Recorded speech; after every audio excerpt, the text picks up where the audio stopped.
Hi, I'm Teresa. I'm Eric. And this is a love letter to my grandmother. Today we're going to make a recipe that I thought sounded really good. It's called spider cornbread. Spider cornbread. Sounds interesting, huh? Well, I like cornbread. Me too. Spider. I've been trying to figure out why this is called spider, and I'm not entirely sure. There is this one line where it talks about there should be a line of creamy custard throughout the bread. So maybe that's sort of, I don't know, we'll see. Maybe that's where it's called spider. So anyway, spider cornbread. I suspect my grandmother's Aunt Minnie wrote this card. Looks like her handwriting.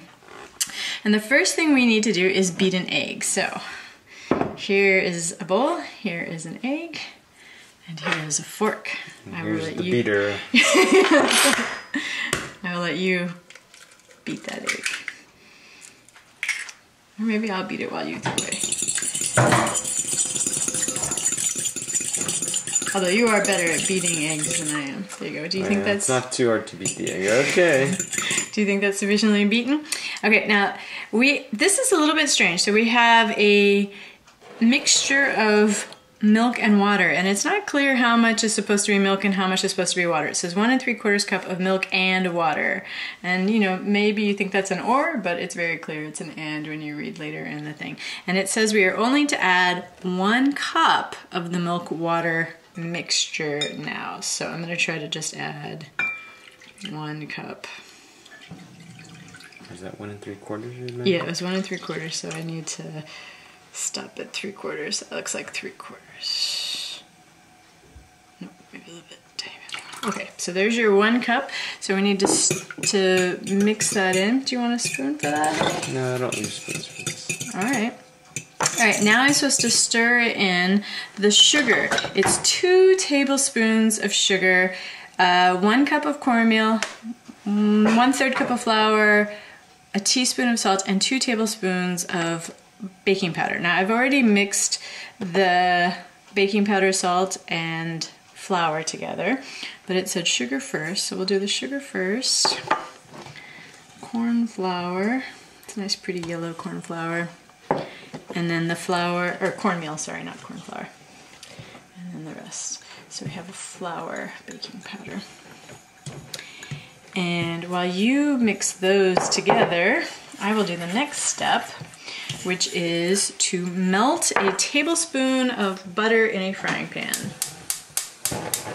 So, our beautiful frying pan, or skillet that you got when you went to Mexico. Where in Mexico did you go? Just over the border. Just over the border from Brownsville, Texas? I think so. Yeah. Eric's brother used to live in Brownsville. I don't know, it's still melting. It's gonna take a while. Yeah, you think so? Cast iron.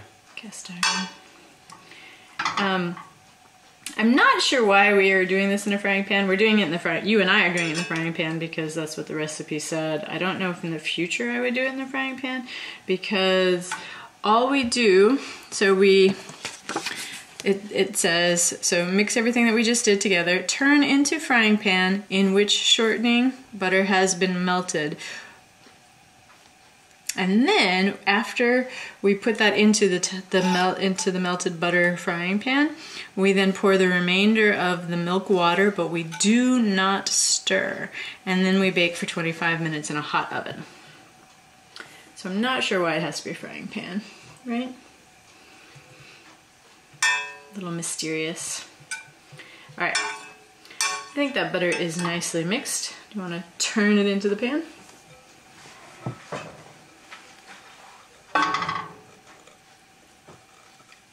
There's not a lot. It's kind of... I agree. But you know what? The brownie pudding took up the whole pan, and Jefferson and I were surprised by that. And there's a lot of liquid to dry. It's like 2 to 1 almost. I don't know. It's a brand new recipe. But it says it's going to have custard, creamy custard through it, right?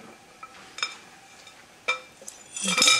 So pour the remaining milk and water, but do not stir. All right, and then we put that into the hot oven. And a hot oven is usually between 400 and 450, so I decided 425 as my hot oven. And it's been preheating for a while, so I think it's hot. And I'm gonna take this frying pan and put it into the oven. Since it's cast iron, I need to be careful of the heat. All right, and then that's supposed to bake for 25 minutes. So do you want to set the timer? This is exciting. Aren't you excited? It'll be interesting. I know all of these recipes are a little bit mysterious. I'm always kind of like, huh, what's that gonna be, right? Something like that. Okay, so we'll see you back here in 25 minutes. Bye. Okay, so it's out of the oven. Here it is. It's very delicious looking. I think it smells fantastic. It's cheesy. Interesting. There's no cheese in there, so that's very interesting. Yeah, it's milk. A lot of milk. A lot of milk? Yeah. So you want to spoon this out, please? Okay, sounds good. I'm excited about this custard that will run throughout. It has a... I'm not surprised. I thought it would have a pudding kind of look to it. I don't know why it's called spider bread. Let's see. Well, it may not be inside, but it's on top and around. Almost like an egg on top. Yeah, but it is kind of custardy, which is what they said. Okay. Let's try it. It looks so good. All right. And I love cornbread.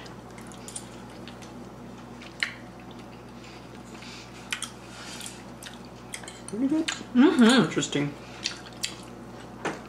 It's like the melted butter. You know, you can get the melted butter filled. The custard on the top. I mean, cornbread is easy, but this is probably even a little bit easier than regular cornbread even. I think so. And it's really dense at the bottom. It's not as dense at the top.